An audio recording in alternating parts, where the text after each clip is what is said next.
வணக்கம் மக்களே, சற்று வெளியான செய்தி ஒன்று வெளியாகுவதாம். பொதுச் செயலராக இபிஎஸ் சந்திக்கும் முதல் தேர்தலா?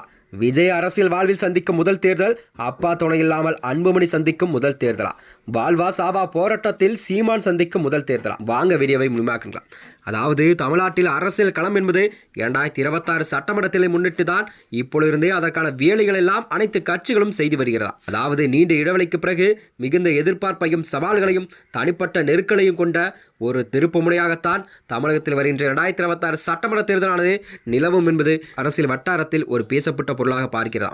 அதாவது அனைத்து முக்கிய அரசியல் என்பது ஆளுமைக்கு இந்த தேர்தல் கண்டிப்பாக வெற்றியை தாண்டி அவர்களின் அரசியல் இருப்பு தலைமையை பண்பு மற்றும் கட்சியின் எதிர்காலத்தையே நிர்ணயிக்கும் வாழ்வா சாவா என்ற போட்டியாகத்தான் தமிழகத்தில் கண்டிப்பாக அரசியல் களம் சூடுபிடிக்க தொடங்கிவிட்டதா.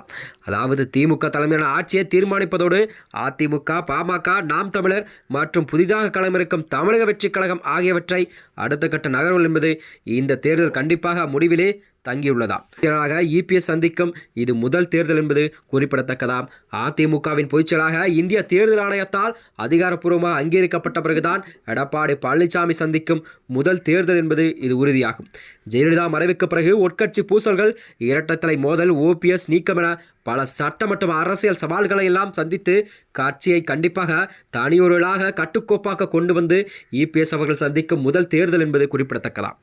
இரட்டை இலை சின்னத்தை மீட்டெடுத்து இதுவரையிலான தேர்தல் என்பது ஜெயலலிதா என்ற பிம்பத்தின் பின்னாலோ அல்லது கூட்டணி பலத்தோடு தான் எதிர்கொண்ட அதிமுக தற்போது இபிஎஸ் என்ற தனிப்பட்ட தலைவரின் கீழ்தான் தனது கோட்டையாக வாக்குகளை தக்க வைக்க வேண்டிய கட்டாயத்தில் உள்ளதா. அதாவது கட்சிக்குள் எஞ்சியுள்ள எதிர்ப்புகளை முழுமையாக ஒழித்து கட்சியை தனிப்பெரு சக்தியாக நிலைத்து என்பது எடப்பாடி அவர்களுக்கு முழு பொறுப்பும் இருக்குது என்பது கூறப்படுகிறதா. அதாவது இபிஎஸ்ஸின் ஒரே இலக்கு என்னவென்றால் பாஜகவுடான உறவில் கண்டிப்பாக பரஸ்பர நல்லுறவு தொடர்ந்தாலும் அதிமுகவின் முடிவுகள் பாஜக கண்டிப்பாக தலையிட முடியாது என்ற தனித்துவமான நிலைப்பாட்டில்தான் மக்கள் மத்தியில் கொண்டு செல்வது என்பது மிக முக்கியமான ஒன்றாக இபிஎஸ் அவர்கள் கூறியிருக்கிறார். அதாவது விஜயில் அரசியல் என்பது வாழ்வில் அதிகரிக்கும் ஒரு முதல் தேர்தல். டிவிகவின் தாக்கம் என்னவென்று எதிர்பார்க்கப்படுகிறதா. நடிகர் விஜயன் அவர் தமிழக வெற்றி கழகம் என்ற கட்சியை தொடங்கிய பின்புதான் ஒரு முழுமையான அரசியல் கட்சி தலைவராக அவர் சந்திக்கும் முதல் தேர்தல்.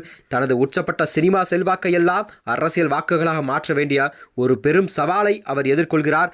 நடிகர் என்ற பிம்பத்திலிருந்து அவர் தலைவர் என்ற உருவாற்றத்திற்கு மக்களிடம் ஏற்பட்டது. கட்சியின் அடித்தளத்தை வலுப்படுத்தும் மற்றும் தேர்தல் அரசியல் கூட்டணி தொகுதி பங்கீடு போன்றவெல்லாம் நுணுக்கங்களையும் அவர் கையாளுவது முறையில்தான் அவருக்கு கண்டிப்பாக இது முதல் தேர்தல் என்பது மக்களிடம் ஒரு கேள்விக்குறியாக இருந்து வருகிறதா. தாவைக்கட வாக்குகள் திமுக மற்றும் அதிமுக ஆகிய இரு திராவிட கட்சிகளின் வாக்குகளை கண்டிப்பாக பிரிக்கும் சக்தியாகத்தான் தமிழகத்தில் நிலவும் என்பதை உறுதிபட தெரிவிக்கிறார்களாம். குறிப்பாக சொல்லப்போனால் 5000க்கும் குறைவான வாக்கு வித்தியாசத்தில் முடிவுகள் வரும் தொகுதிகள் கண்டிப்பாக தாவைக்கன் வருகை அங்கு வெற்றியாளரை தீர்மானிக்கும் சக்தியாக மாறும். அவரது மேல்தான் தேர்தல் முடிவே திராவிட கட்சிகள் அடுத்த போக்கை நிர்ணயிக்கவா. அப்போது துணையில்லாமல் அன்புமணி சந்திக்கும் முதல் தேர்தலும் இதுதான் என்று கூறப்படுகிறதா.